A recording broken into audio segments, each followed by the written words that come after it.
We're here as part of the Future Marketing video series, and today we've got Ed Canning, who's Strategy Director with Navigator Blue and also a lecturer with the Belfast Academy of Marketing.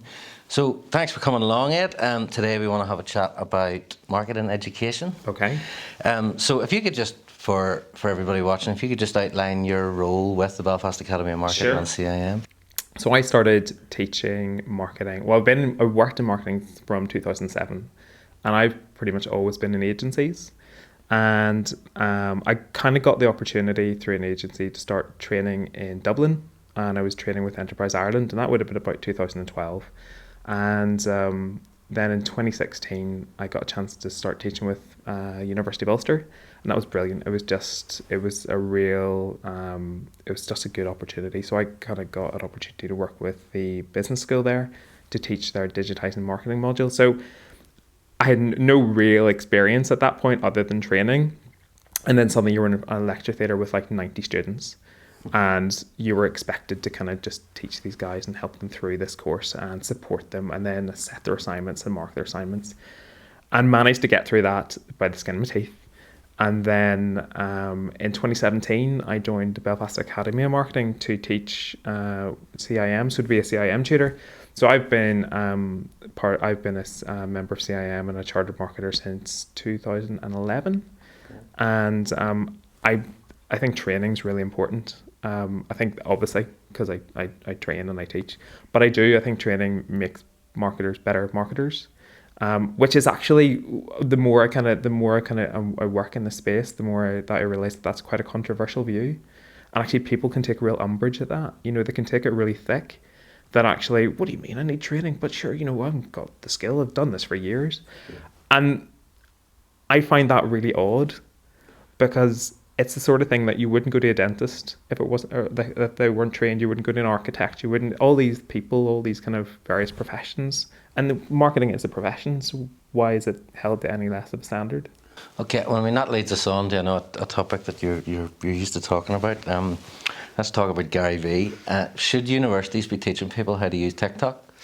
Gary Vee, I love Gary Vee, or rather, I love to hate Gary Vee. So I use Gary Vee quite often throughout my kind of training and teaching and with clients as a perfect example of what marketing isn't. And again, I know that can be quite controversial because there's quite a lot of people who would think that he is great.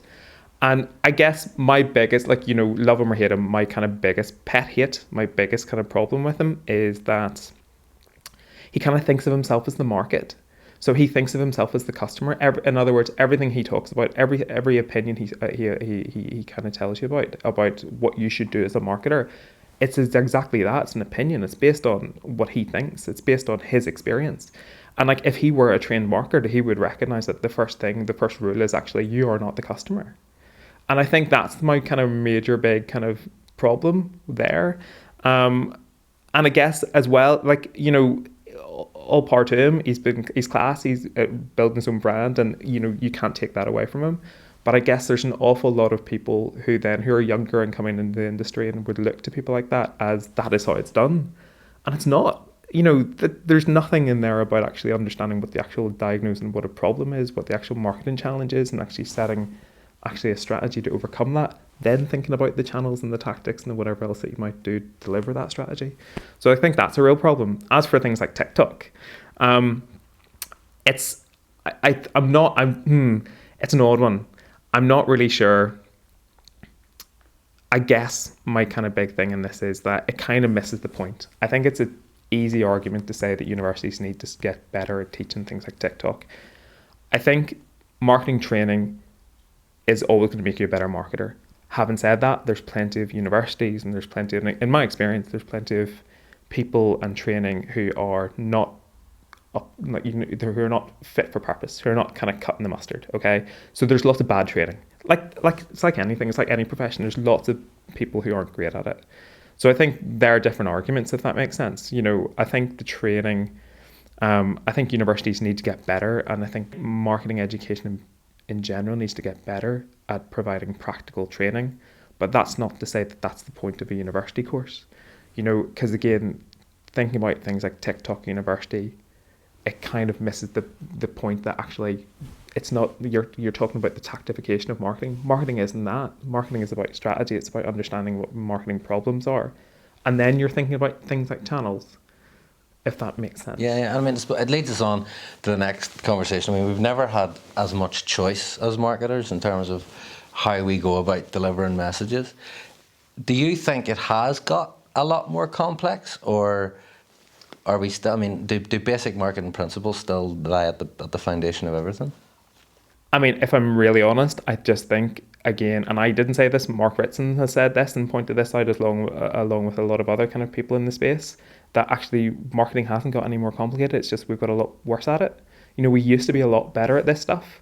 And I think it's saying, and like, you know, I think the work from like Les Binet and Peter Field over the last kind of decade in the space of marketing and effectiveness has really kind of shone a light on this. And what they've really kind of landed on is this idea that marketing has become really short term in its focus, and along with that, this idea of like kind of really tight targeting whenever we're talking about communications. And there's lots of kind of symptoms rather than causes in there. But I guess another one of the root causes in there might be this idea of tactification, where you're kind of missing the grander point that actually marketing isn't about tactics. It isn't necessarily about tools. Yes, they're all really, really important, but they're really important if you actually understand why you're using them, or what you're using them to solve for, or what you're trying to do with those things. So I think that's kind of a big challenge. I mean, given the increasing complexity of marketing roles, how can today's marketers, or even people who, like me, who've been around for longer than I'd care to remember, how can we ensure that we stay up to date with all the latest changes? That's funny. I thought you were like 21.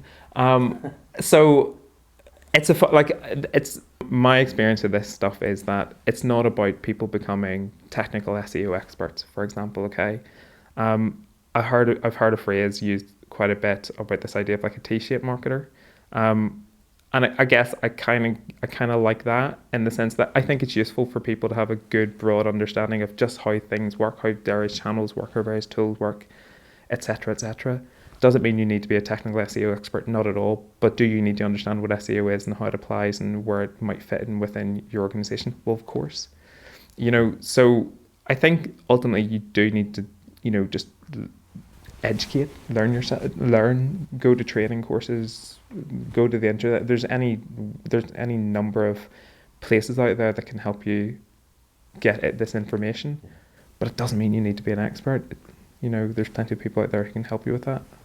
And I suppose in line with that, given the number of technical disciplines like technical SEO and PPC and social media advertising and things that have sprung up in recent years, you're seeing the growth, particularly outside of Northern Ireland. I mean, if you go over to the UK and you look at the model in the US, it seems to be going now towards very specialist agencies, rather than necessarily that full service sort of approach. Do you think it's important for marketers today, and it sort of relates back to your previous point, to choose their weapon and specialise, or can they still be that generalist or jack of all trades and enjoy a successful marketing career? It's a funny one. So I've been in agencies from like 2007, and I started out in a full service agency, and like Navigator Blue it's been around for a good 25 years, and it was very much a full service agency. So I think the agencies, certainly from a Northern Irish perspective, my experience would be the ones which are still here and thriving, and the ones that are coming up recognise that actually, look, the world has changed. That's a pretty obvious statement. And the businesses and the agencies and the marketers who do best are the ones that actually understand that, there are various sets of skills out there that you can draw in. I don't think it's necessarily about having all the skills under one roof, but it's like, one of the directors in my place, a guy called Adrian Beatty, who talks about like, school bags up mentality. You're trying to cover your work so as other people can't see it. And again, my experience of agencies and marketing in general was very much that. It was very much like we kind of keep everything to ourselves, and like there's almost like this, you try and keep clients and everyone else in the dark so they can't see if you're doing what you're doing is right or wrong. But things are so open now that that just doesn't fly. It doesn't work. It's not fit for anyone. It doesn't. It just doesn't. Nobody wants that. So, and like my experience again of this with Navigator Blue is that we're really open to working with anyone. And I'll caveat that with the sense that, if we don't have a set of skills in-house, we know people who have those skills that we will bring in and happily bring them in to the conversation with the client. And I think that kind of openness is quite helpful. That idea of like, if they win, we win, everybody kind of wins mentality is probably more helpful and beneficial than actually, yes, we might keep the business for this particular period of time, but in the long run, the client is unhappy, the marketing isn't as effective as it could be. I think the thing that underpins all of this is actually still understanding fundamentally how marketing works. And I think that comes back to that idea of like the Binet and Field stuff around, marketing isn't as effective as it used to be. And why is that? Typically because we're all really short-term focused. And it's to try and that again to me comes back to this idea of training. Does that stem from the growth of analytics platforms? I mean, the old adage, as I know I'm wasting half the marketing budget, I don't know what half. Now, because of the growth of the analytics platforms and the visibility of digital, there is a tendency for everybody to shift towards the short-term digital activation tactics because you can see it. Whether it's better or not is open for debate, but do you think that's been a cause of the short-termism, or is it a symptom of the short-termism? I suspect it's a bit of both, in the sense that, like, I mean, and I kind of joke about like spreadsheet marketers, and this idea of people who are fully in that kind of digital space, only ever focused on specific metrics, but those metrics very rarely, if ever, relate back to something which is of importance to the business. So they're very, very rarely. It's in and of themselves, they're just numbers per se, and we're really good at optimizing those specific platform specific numbers, or kind of focusing in on return on investment. It's funny because I heard Les Binet talk about this stuff, and he was talking about actually we kind of confuse effectiveness with efficiency. And things like ROI and a focus on that sort of stuff is a focus on efficiency. And efficiency is important, but actually the most efficient business in the world is the one that makes no revenue, because actually it's got no money going in, no money going out. So efficiency probably isn't a good measure of marketing effectiveness.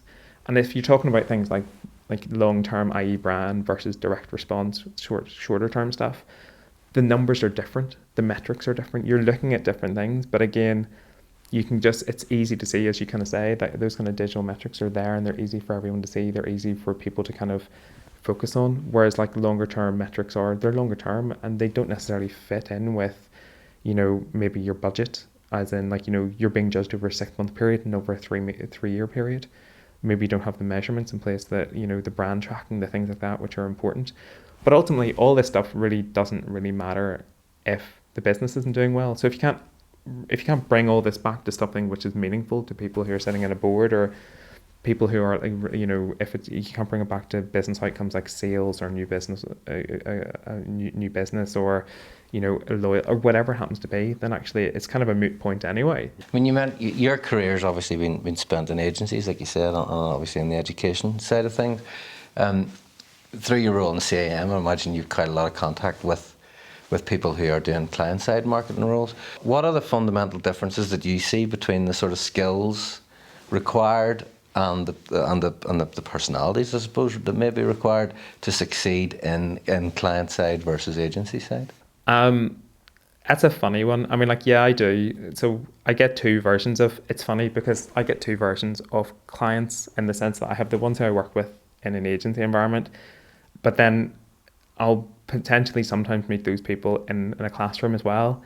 And even what they'll tell you is very different in those two scenarios of what is actually how it kind of goes down. And that's really interesting to learn.